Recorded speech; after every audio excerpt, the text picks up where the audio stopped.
So guys, welcome back to channel Get to Byte once again, and this is the last and the final video for the USART device driver in our STM32 microcontrollers.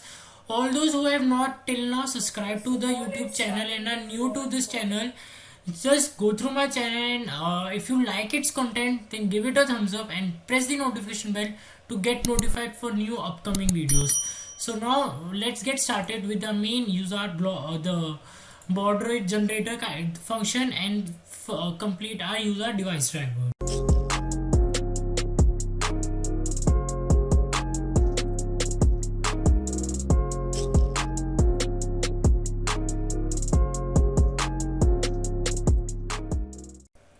So now coming to our UART, this baud rate generator. See, now for baud rate generator there is a quite complex kind of thing which I will just tell you.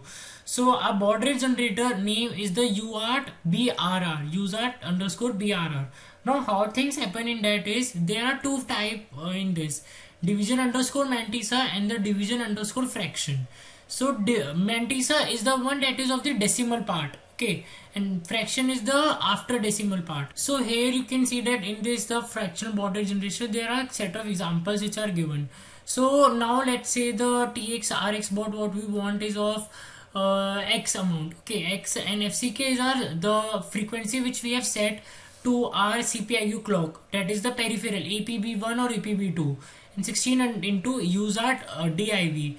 Now USART DIV is an unsigned fixed point number that is coded on the USART underscore BRR register.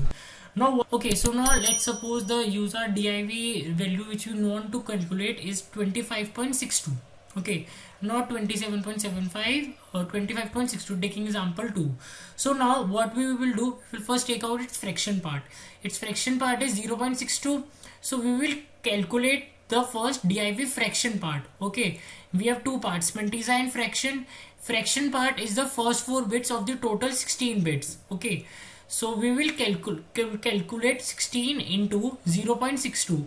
We will get its decimal part 0D 9.2892. Round it off to the nearest whole number, decimal number. It is 10 and its hexadecimal equivalent is 0xa. Now take it as a separate number, 0xa.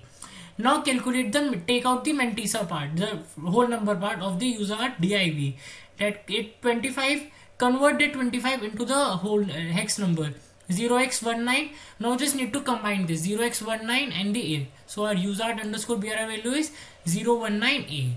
Okay, so that's how we will calculate our configure our USART BRR register for our baud rate. So same way like I have calculated for 9600 baud rate, the value of the USART DIV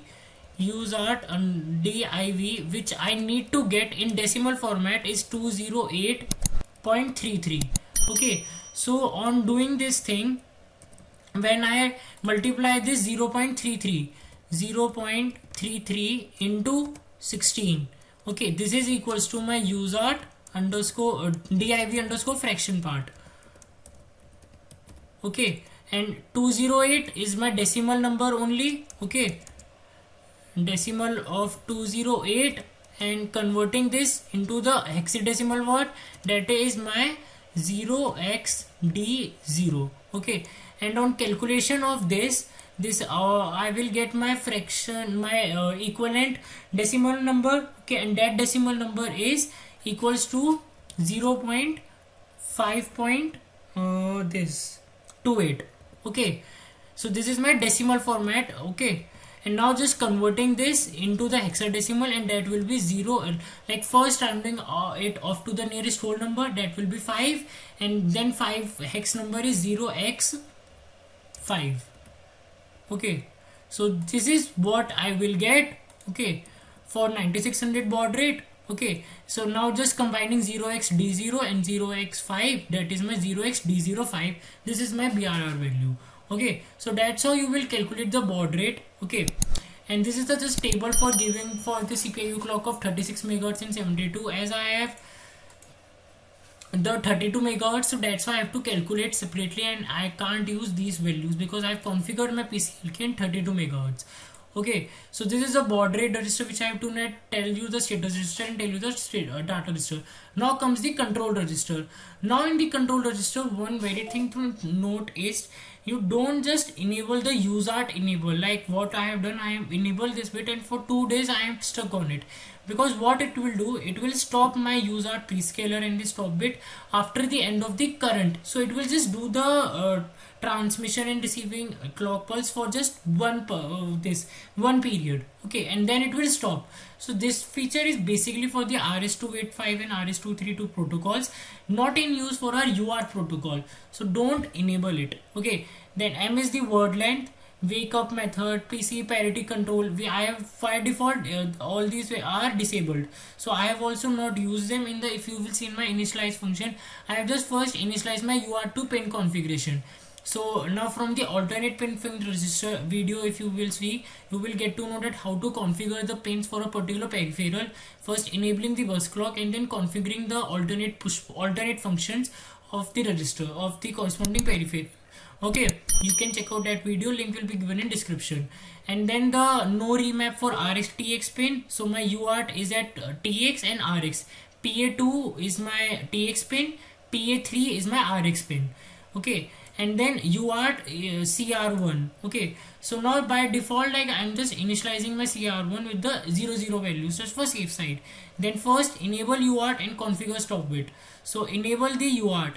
So for enabling the UART, what I will do, yeah, okay, so we will just first this we will just set it to the prescaler 0 value. So if you will go to its USART and its pin description, okay, like go to its open declaration, then you will see by default this pin is been marked as 0. Okay, USART enable pin is marked to 0. Okay, this one. Okay, bit 13 is marked to 0, and now in the main function I am just ORing that thing. Here I'm just ORing that thing so that it is not set, it is disabled.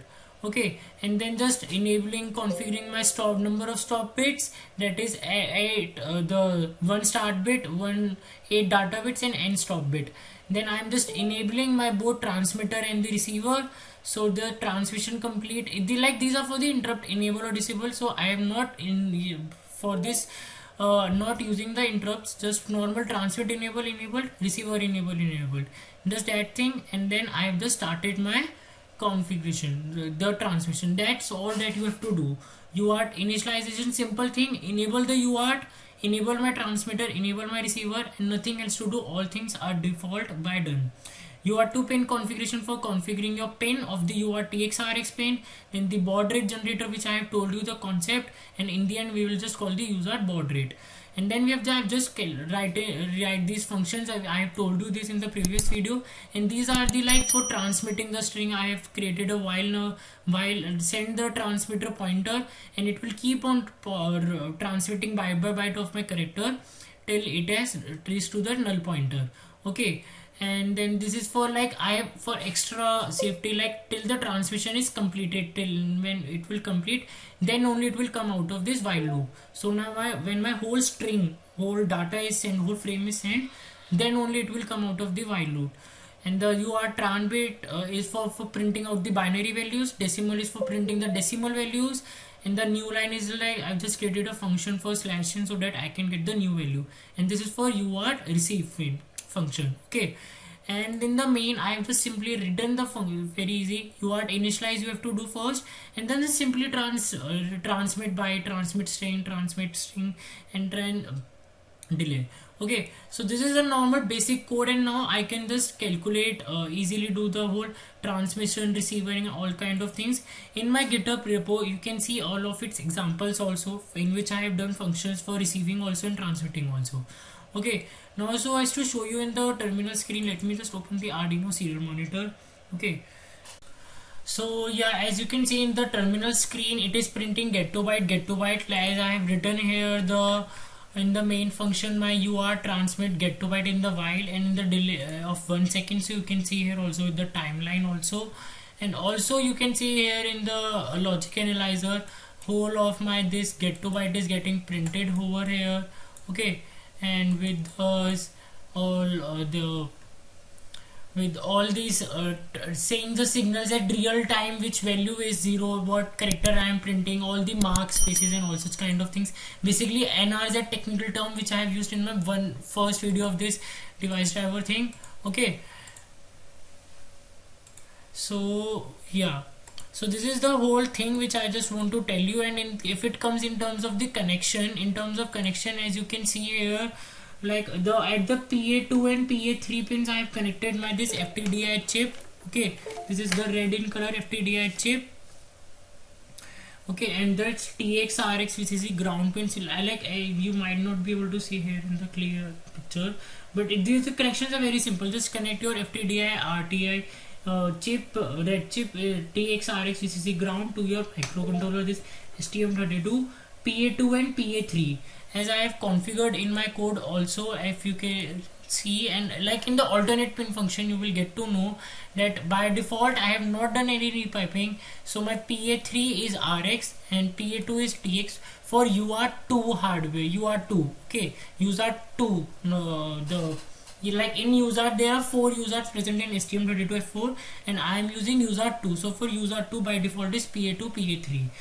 Okay, so I hope you get to know about this and you learn something from this.